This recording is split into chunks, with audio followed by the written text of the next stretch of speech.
we might as well get into Let's get straight to uh, it. CM Punk, because CM Punk had a crazy 48 hours. To say the least. And I mean, we knew what it was once the announcement was made official that he would be heading to Saudi Arabia to face, one of his oldest and best rivals, and John Cena. And I mean, just even the build and just the announcement that he was going to Saudi Arabia, the graphic that elicited all of this other crazy stuff online. So I knew what this was going to be. You know what this was going to be when he signed back to the company. Of course, just like we talked about last time, Mhm. the second he went back, I knew what this was. Mhm. There was no way after the way he was fired from AEW that he was not going to come in and basically sign up for everything that comes with being a WWE wrestler at this point. And Mhm. that means, you know, going to Saudi Arabia and doing a lot of things that, he initially said that he wouldn't What? do. Mhm. And so I knew how this was going to look. I knew he was going to look bad. Cuz I remember way back when he went back and I wrote an article for Bleach Report and I talked about what does this mean for the myth of CM Punk and Mhm. this mythical figure that has, grown over the last 10 years or so. And I just feel like at this point, like he's just who he is. He's flawed. And you have to either accept that or move on. And Mhm. if you just are like, I don't like this guy, hey, I get it. But yeah, this started this started with the clip of him and Orton walking into that building, and then the Jeez kid runs Louise. up with. I mean, this kid looked happier than he looked. You would have thought this kid saw Mickey Mouse, man. He was so Honestly. happy. He had his phone up and he ran up, and the security guard was like, "Nah, nah, nah, nah." And so it cut. There's no audio to it, but it cut to the side, and you can just see Punk's arm go out, and then you see him keep Mhm. walking. Now it looks bad. It looks It bad. does not look good. It looks, at the very least, it looks like he brushed the kid off. Mhm. But and so again, this is where Mhm. I think things are funny. So when it happened, and people were making all the jokes about him punching the kid or shoving the kid down, I was like, this is horrible, but it is very funny. But then when people started overanalyzing the clip and turn it into, Yeah. I can't believe he shoved that kid. Like this guy's such a fraud. I'm just like, I don't think it's that deep, guys. I think it looked like one of those things where the security guard was like, "No pictures at this time. We're trying to get the wrestlers into this building." I don't know the context of it. I don't know where they were going. I don't know, but the assumption that he was just like, "Get out of here, kid." I don't think that that's what happened, and the fact Not that today, people kid. $50. the fact that people made this into this big deal, I was just like, I don't think it's that deep. Like I said, I don't think it looked good, but you would have thought that he pushed this kid down and like kicked some dirt on him and like spit Yeah. on him on the way out and like flipped the bird at him. I'm like, bro, Right. I'm it's happy not that that I saw serious. I'm happy that I saw the clip before I saw the discourse. Because if you would have saw the discourse before you saw the clip, you would have thought, like Phil was saying, that he punched the kid, he mounted him, ground and pound. Like, no, this I don't. That's It not. was it was crazy And and there's no just like audio. Like, you don't know anything that's happening yet. yeah. So I don't know the context of it. Out of context, it doesn't look good. It looks bad Uh, though. but yeah, everybody, well, not everybody, just what the internet does. People overanalyzing it, people trying to slow down the clip and say, look, his hand's not even on him, and the Zoom. the security guard is the one that pushed him out the way. And I was just like, I don't think that it matters, guys. So, It's yeah. it's not that serious. Like Yeah. we People see fighting things for like this all the country is time. also like relax, you guys. It doesn't have to. You don't have to be out there going to war too, analyzing the clips and to defend them. Yeah, and so people were doing it on both sides. People were overanalyzing the clip to defend him, and then people were overanalyzing it to act like he was the worst human being ever. And I was just like, Hangman was right. I don't think it was that serious. And then we got stuff like that where people were like, look at Hangman with this kid, look at Adam Cole with this kid. These are great people, and it's like, I don't think we need to do that. But I feel you guys like at some point you gotta, and this is gonna be an overarching theme for this entire episode and everything I'm saying with this. We don't have to keep relitigating this stuff between Punk and the Elite and Punk and this person. It's over. He's gone. He's not over there no more. It's He in over. Saudi. He in Saudi now. He's a WWE wrestler now. This guy is over there heading into one of the biggest matches of his career. I'm pretty sure that Hangman don't care. And if he does, he's not going to say anything about it publicly because why would he? He don't want to be linked to this. No, I think he's trying to get as far away as he can. He doesn't mention it. It's the people every week No. bringing up the clip of being Hangman was right. People are saying Jack Perry was right. I'm like, right about what? That a wrestler's a hypocrite? That's not anything. Yeah. Every time I see that kind of stuff, I'm just like, you guys, come on. Let's move on from this. Please, let's just move on. I know that's not what wrestling fans do, but I just come on. So we got that, and that was bad enough. But so the next day, I already knew because we were still seeing the stuff with him and the kid the next day. Like there were the whole 24 hours of this. And so the next morning when I got up and the clip was him in that kickoff show, and he's coming in there and waving, and he's getting booed, and people were like, look, see, they hate him. He's getting booed coming in the door. And then he comes into the kickoff show and he's getting booed. And then we get the clip of the apology. Now, the clip of the apology is a completely different conversation in itself. But the discourse around it was the same as the show because it immediately went from 0 to 100. And I was just like, okay. Okay. So, Muhammad, that was the fan's name. Because Punk asked what his name was. There's a fan in the crowd that is just like pointing him. He's basically pressing Punk from the audience, right like, there. Bro, you gotta apologize. Apologize right now. And so Punk like, he don't care that he on the mic. He don't care about the cameras are there. He was there with one purpose: get this guy pressed. Yeah. No, you gotta check in when you come to Saudi, man. Right. Muhammad said you gotta check with me. Don't come in here and not apologize, dog. Muhammad did say you got to check in though, because he was pressing him. He had his finger out and everything. He's like, "Yo, you, hey, you see this SmackDown hat? I'm talking to you." So yeah, no, he's like apologizing. He's just like, apologize for what? Next time he hit that 10 freeway, better get receipts on. Look, this guy was crazy. Yeah, it was crazy. So yeah, he from the crowd is saying apologize for that tweet to the Miz, and he's just looking around like, oh, that like, and that immediately made me laugh before anything else because he was looking around like, oh, that tweet. Oh, sure, I'll apologize for that. It was kind of like, oh, that. Oh, well, whatever. Like I thought it was like he was looking around like, oh shit, what did I do? Yeah. He was like, oh, the tweet. I'll apologize for the tweet. So yeah, then he goes into his apology for the tweet, and there's no way to make this look good. And it was again where I've been saying since he went back, there's no way you can respond to some of the criticism of you going back and it looked good, because there's been too much stuff that you said and done since you left WWE. I mean, everything he's done in some way is linked to him trashing his company, him doing the podcast. He did 2 whole episodes of Colt's podcast, trashing his company, trashing the doctor that still works there. All of these things. I mean, even his AEW debut, he very pointedly in his AEW debut said, hey, that place made me sick. Yep. So, and essentially he was trashing like The Rock a little bit when on his way out, like a bunch of people that he currently works with. Yes. And so, for reference, if people don't know, I don't know how you would know, but yeah, to add context, Miz tweeted something at him at one point. I don't remember what the Miz tweet was or what the context to it was, but Punk came back with "Go suck a blood money covered dick in Saudi Arabia," and he has since made amends with the Miz. And so when he made amends with the Miz, I was like, okay, it's coming, because I knew he was coming to Saudi Arabia. There's no getting around it. It was inevitable. No. But once you make amends with the Miz, he's going to go full in and do the rest, because you have to do the apology tour now, because you said a lot of things while you were over there. And I don't care how ingenuine it is. I don't care how genuine it is.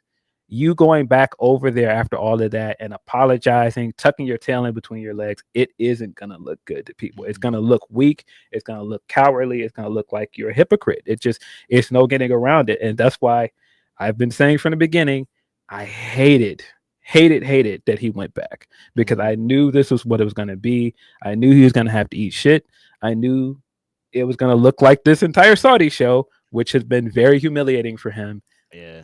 And but it just was no getting around it. Once you made the decision to go back and sign over there, it was going to happen. So he apologized. He attempted to go down into the crowd and talk to Muhammad and say, they didn't cover everything he said off mic, but he says on the mic, I'm sorry for that tweet. It was something I said in a stupid thing I said at the time. I got a cranky, and it wasn't about Saudi Arabia. Now, that part in itself sounds gross. Right. Yeah. Ugh. Boy, does it sound gross, because this is a complicated situation. Because you're lying, Yes, but it's hard to tell the people of Saudi Arabia, I wasn't directing that at you guys specifically. He probably should have said this wasn't about you. That would have been way different. Yeah, you know what I mean? This was him trying to, kick shit at the Miz, but then also, you can't come on there on a Saudi government sanctioned show and say, I'm not talking to you people, I'm talking to your government. Mm-hmm. Because no, this is a Saudi propaganda show that is paid for by Saudi government. Snatched his ass off. You can't come on there and say, like, I'm saying this about the Saudi government, and it's not about the innocent people in this country that have not done anything. And so I get that part of it, but it just did not look good, man. And like I said, with all the politics around Saudi Arabia, and it's kind of similar to the conflict in Palestine, where it's so much stuff commingled, and it's such a complex subject. It's such a complex political subject that, you can say certain things about the Israeli government, for example, but you're not upset at the people of Israel or Jewish people. And so I think that, if I had to guess, I think that he realized in that moment, I have to give these people something, because I'm going into a match tomorrow where I am the baby face and I need this crowd to cheer me. So I have to throw them a bone. And so, but then that in itself was kind of because of who the guy is. This guy specifically, I've seen this guy specifically get booed in places and embrace and go in and turn it around. Cared, bro. Not at all. He would have used that as the motivation, even if he was a babyface. Right. And so, with that being said, it just looked weak, and there's no getting around it. And I mean, it doesn't matter what his intentions actually were. Yeah. The perception of it looks really bad. Looks crazy. And so he goes out in the crowd and he's trying to talk to people in the crowd. He talks to Muhammad. He hugs Muhammad, and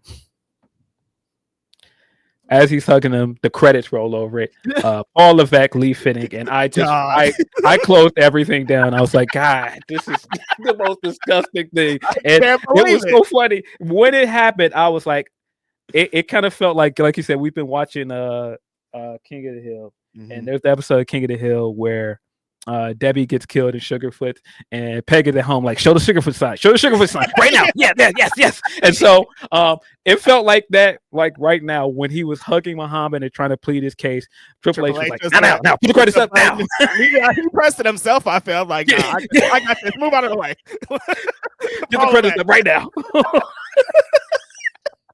Oh, it looks so terrible. But this guy has been having the time of his life. Like, we don't know of anything, but like, watching him having to sit in the back and watch this guy eat crow is like, come on, dog. His quote from last night, this guy is enjoying himself, and nobody is gonna tell me otherwise. He is loving this, bro. So yeah, Punk walks around the crowd. He supposedly finds this kid that he brushed off, takes a picture with the kid, takes selfies with the people in the crowd. And so I was like, ooh, this was a start to the day. And like I said, all of the discourse around it was what you expect. His haters had the time of their lives. And look, man, do your thing. Get your tweets off. Get your shit off. Way before, they were going ham, dog. Yeah, absolutely. But yeah, also just the people arguing, what is it, whether it's genuine or not, or all this other stuff. I don't know him. I can't say whether it was genuine or not. I don't know. But I do feel like he understood as a wrestler in that moment, and I'm I'm trying to build a story going into this show where I need to be cheered as a baby face in order for this match to work. I have to give this crowd something. Oof. And so I think he understood that. And it's so funny because when it was happening, I was like, I don't know that this will work. And this is exactly what I said last week. I don't know how this guy keeps doing it. This guy has more lives in wrestling than anybody I've ever seen, because he came out later that night and he did that Punk like thing, and they cheered this guy like none of that happened. I was just like, huh? I don't. He's not invincible because he has had some consequences, but he always recovers. Like it never. Like I think there's a lot of people that were mad and upset, and perceptions changed for them. Longtime fans were like, I can't believe that this guy would do this. But for what he's about to be doing for the rest of his career, them people don't care. That crowd, they did not care. And as a response to the pipe bomb from last week, they do this segment of Punk coming out. There's so many things. And doing the Cena word life music, and he's doing his whole rap gimmick and mocking him. This is another thing of why not just everything that comes with him going back over there and his beliefs and everything that are now in question. It's just a different company. What I really liked about his AEW run is that he's just getting straight to the wrestling, and we're getting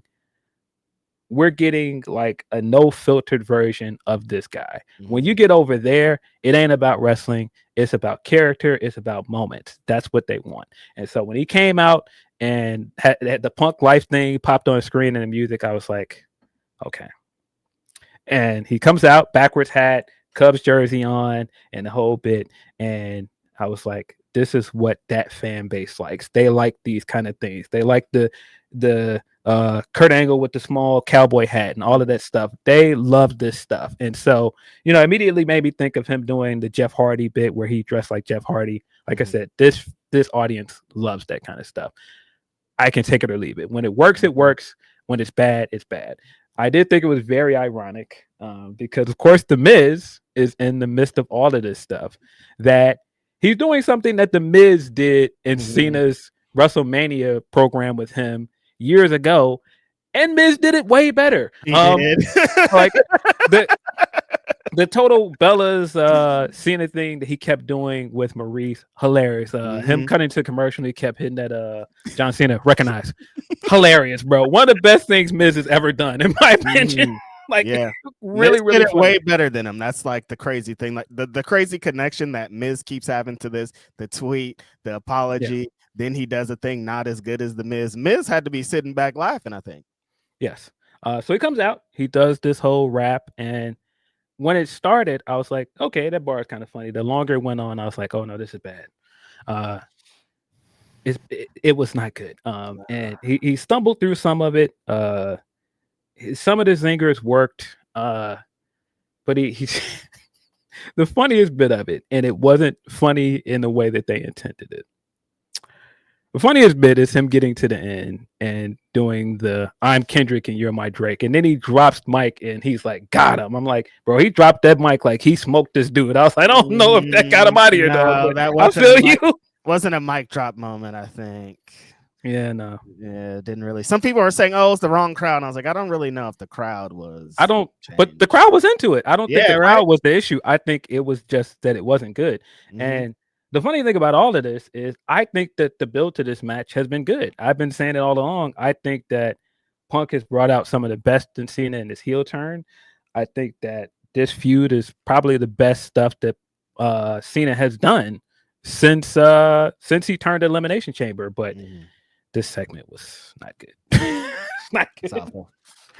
Bad bars. That Kendrick bar stunk too, I think. I don't know. Stunk. Yeah. There was a few of it. That was bits of it that I was like, nah, I'm not here for it. But you know what this is going to turn into? They're going to play like the highlights of that in video packages years from now. They're going to show the pictures of him dressed like Cena years from now. People are buying the shirts. This is gonna do exactly what that fan base wants. But more importantly, um, it just shows that he knows the difference in the crowds that he's in front of.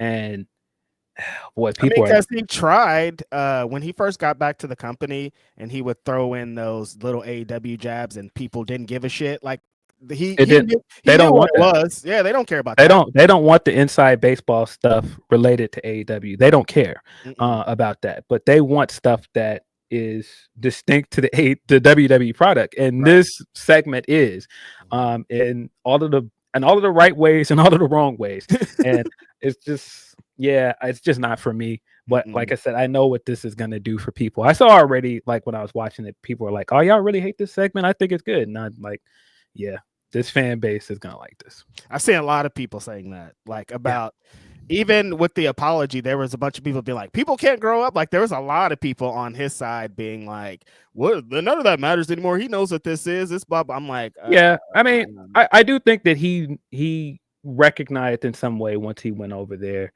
that he was gonna have to have a moment similar to like this, that he was gonna have to apologize. Like it was gonna be something. And I knew it was gonna have to happen on screen. I mean, this is the bare minimum because like I said, this guy has said a lot about this company and things going on there. And there's probably wrestlers backstage that may or may not still feel away, but that has shown that he's at least attempted to make amends with people. I don't know how real that is. I don't know, but people are going to always look at it away because it looks like, oh, you're only doing this to get over there and get a contract. And right. so it just, there's really no good way to frame it.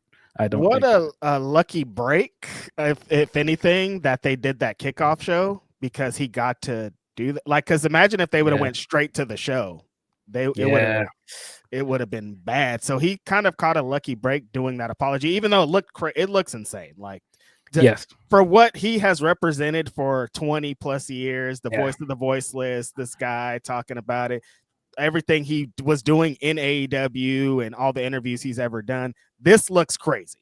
Yes.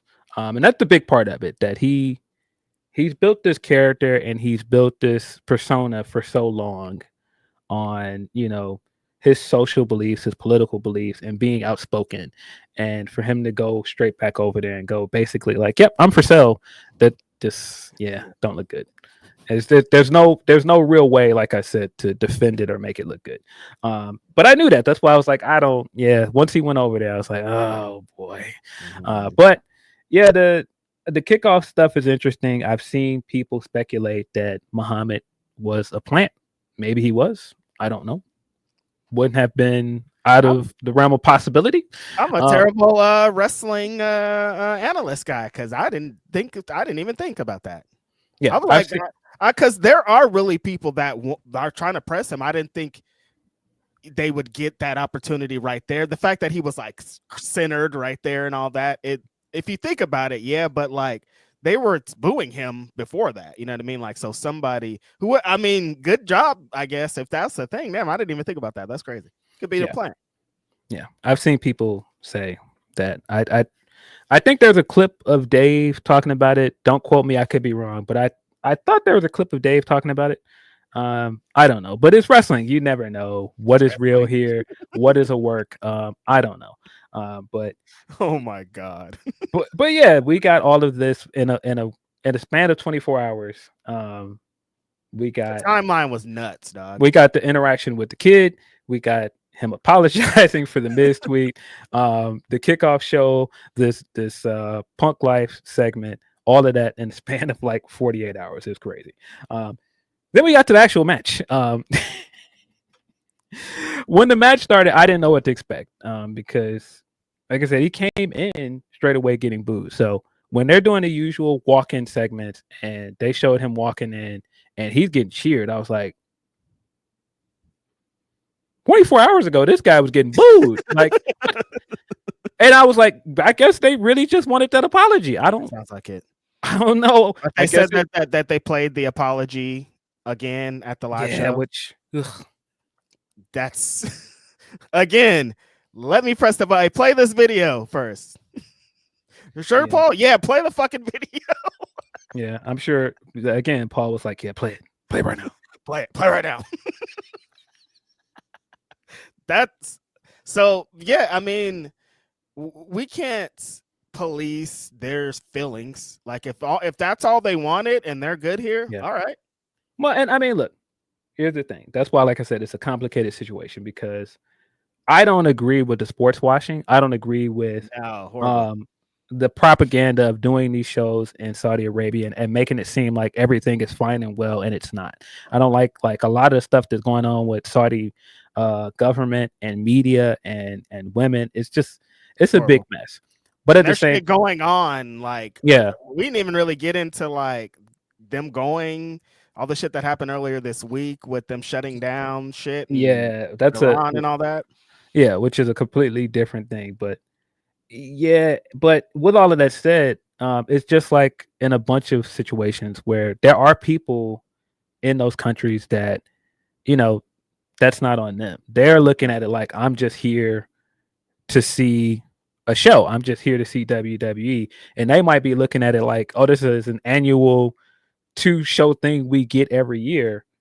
And then we gotta listen to like Americans and the rest of the world act like we're all monsters. Mm-hmm. And I'm sure it didn't feel good for like one of the biggest stars in this company now that has something out there that's linked to trashing Saudi Arabia. And I get, like I said, it's because again, it's about the government. But if you're just looking at it as a Saudi Arabian, you might be like, I'm not feeling this guy. I don't want this dude here. So maybe the apology did what it was supposed to do. Clearly the vibes changed because when he was walking in, it was very loud for him, and the pop during his entrance was crazy. I was like, this was night and day. Like, it was crazy. wild, bro. I think because I was thinking a lot about what you said before about WWE crowds, and I think that plays a lot of it. Like, WWE crowds are, I don't want to use the term faceless, but like they're like they know what the job is. Remember the big Netflix debut, and they're like, essentially, I remember going to WrestleMania 33, whatever one was at the Dallas Stadium, and I remember them playing on the big screen up top, applaud and boo, like they were prompting people to do it. And I feel like that's where the WWE crowds are now. So Saudi was like, we hate this fool because of this tweet, but we're really going to a WWE show to do what WWE fans do, and they cheer CM Punk now. Those pops that he's gotten the last couple of weeks at the like just on random Raws are crazy. And so like that's what they're going to do. So they wanted to go and cheer him. They're probably looking for a reason to cheer him, Yeah, that's what I'm saying. It's just a different crowd now. That's it. Because a lot of the rebellious fans, they've left. Mm-hmm. All of the fans that would go and they would cheer CM Punk to disrupt the show, or the people that were rebellious, those people have moved on to AEW or other products. They're not. It's just not the same audience. The WWE audience is in for whatever this company is trying to sell them at this point. It's just different. And on top of that, it's just a different generation of wrestling fans, and just the way that, I mean, even the way that the show is promoted is so different now. It's just different, and I think that's part of it. I think part of a huge part that we don't think about, but the amount of times I'm on social media and I see people say, I started watching wrestling in 2017, I started watching wrestling in 2019, like they don't even know about when CM Punk chants were a thing and shows were being hijacked. Like, these crowds are fucking separated a generation from that, Yeah, it's a different time. And so there's that, and he's their guy again. When he was gone and he was saying all this stuff about the company, they hated him because it's like, how dare you trash my favorite company? But like now they see him as their guy again. So now they're in it. Like, it was so funny when he went back, and I was saying how everything has changed. The internet crowd used to be some of his biggest supporters, and the WWE fans hated him. That's switching now. Like, a lot more of the internet crowd doesn't like him, but the WWE fan base that just goes to these shows and wants to see the greatest hits and all these other things, they love this guy. They don't care about any of that. And so it's just interesting to see the dynamic between both of them, man. I can't believe this, Phil. I remember the moment 2008, they brought back ECW and they ran a promo for CM Punk. And I had already known CM Punk from the Indies, from TNA, from ROH. I was thinking, this is never going to work. Like, I was like, he's not going to work in WWE because he's not a WWE wrestler, dude. Like, for the 8 to 10 years I had seen him prior to that, like I knew this guy was like way different than what a WWE superstar represents. To go from that to what that happened this weekend, I can't believe it. Yes. Yeah, I mean, people tried to get mad at me at one point when he went back, and I was like, yeah, a lot of people that hated this guy, all of a sudden you guys love him again. And that changed pretty quick, didn't it? And people were like, why do you care? And I'm like, no, just observation. That's all. No complaints, just an observation. That's it. That's all. But yeah, it's so crazy how that is flipped, because it used to be in 2008, all the internet guys, me included, were like, CM Punk's our guy. Like I remember the night that he beat Edge, it was like, we did this, you guys. Like, one of our guys made it, and he doesn't feel like one of our guys anymore. But yeah, that's the game. Yes. So we did get to match. If this was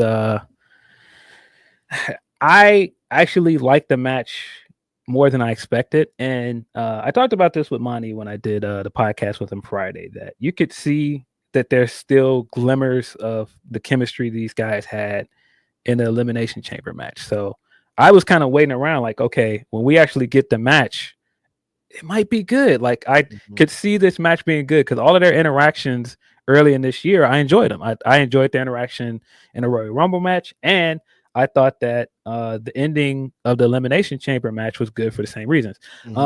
Historically, CM Punk brings the best out of John Cena. Yes. So I did like most of this match. I thought that where they were going with it, I was enjoying it. Punk kicking out of all of the AAs, the homage he did to AJ during the match where he uses the octopus hold. Then it was just like overall, I just was enjoying the match. And then once that ref bump happened, I was like, oh, here we go. Here we go. Here we go. Once the ref bump happened and then we started all the run-ins, it just completely took me out of it. And if you're going to sell this as their last match ever, I just wish they would have kept all of that stuff out of it. Because they did some story elements in the match that I liked, but I just did not care for all of the run-ins. And I'm just very much over it. Never been about that too. That's what kind of sucks. No, and that's what makes it kind of suck too. Yeah, I'm just kind of over WWE's big match formula at this point. Like doing the big run-ins, doing the big stuff that they were doing during the Bloodline era. I don't need it. This was very segments in the middle of the damn match and stuff. Like, dude, this was wrestling. This was very overbooked. And the funny thing about it is, the Solo and Jacob match on the same card that had some of the same Bloodline stuff. I thought that match was fun. I liked it for what it was. This match, it felt very much out of place. To get all of that and then to get to that place, I think the fact that they build it as their last match is what really kind of hammers it home, because it's like it was easy. You guys got to the dynamic of they're gonna boo Cena, they're gonna cheer him. You guys got to whatever you wanted, and you did not stick the landing. Yeah. Newport City is saying it's coming an all-in match. Let's see if you criticize it too. I'm assuming it's happening in that match as well, but execution matters. Like, I think if it's well executed, it can work. I mean, because when they did it at WrestleMania 40, I think it was a really good match. But like when you see it so many times, it's like, oh my God, do something else. And like I said, the run-ins can work. It's like there was a lot of that in Solo and Jacob. But I think that match was just built differently and it worked better for what they do. I didn't need it in this match. And it's going to be completely different match, and the result changes a lot. So if there's Bloodline fucking Mox bullshit, Death Riders bullshit, and Hangman wins, and none of it'll matter.